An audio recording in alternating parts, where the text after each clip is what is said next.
So what we're going to show you today is how to fit either a sensation harness or an easy walk harness. They both serve the same function, a front clipping harness. They just fit a little bit differently, so I thought I'd bring them both out to show you. We're going to use the easy walk to fit, but both of the rules apply for either the sensation or the easy walk. It's best to kind of loosen everything up before you start.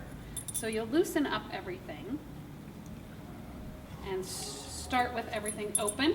What you need to remember with both the easy walk and the sensation is the color that does not match. So the odd color goes underneath the belly and is hidden. The other thing to remember is that the easy walker sensation logo goes on the top.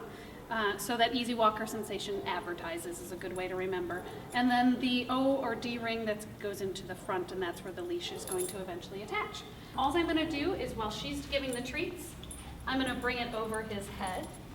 And what I want is these two O-rings right here to fit nice and above his shoulders so that he's not down, it's not constricting his movement. So I don't want them too low. So I'm just gonna see that I need to tighten this part to keep this up. So you're always gonna want to adjust that top part first to make sure that the fit is correct and it's not impeding the dog's movement. This one, unfortunately, is probably a little bit too big for him, so I'm going to use the sensation harness. So that's how you'll know, and actually in the store, everyone is fine with you taking the harness out of the box or trying to fit them, so just make sure that you get the right size.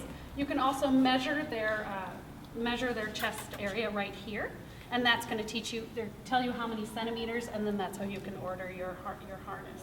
All right, so that looks pretty good. So then I'm just going to go down below and see if I need to tighten that.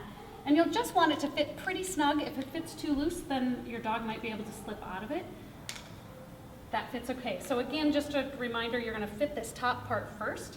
I might tighten this up a little bit more. And then this is the last part you're going to adjust, is this part here in the front. And what you want it to happen is you want it to be a T right here when the dog is standing still. When you're walking, that might change a little bit, but when you're fitting it, you want it to have a nice T right here in the front. And then with the leash, that clips on the front. And for some dogs, oh, he's ready for his walk. For some dogs, what you'll want to do is take their regular collar that has their identification on it and clip that in there. Sometimes that keeps that front part up a little bit better. That's a good trick.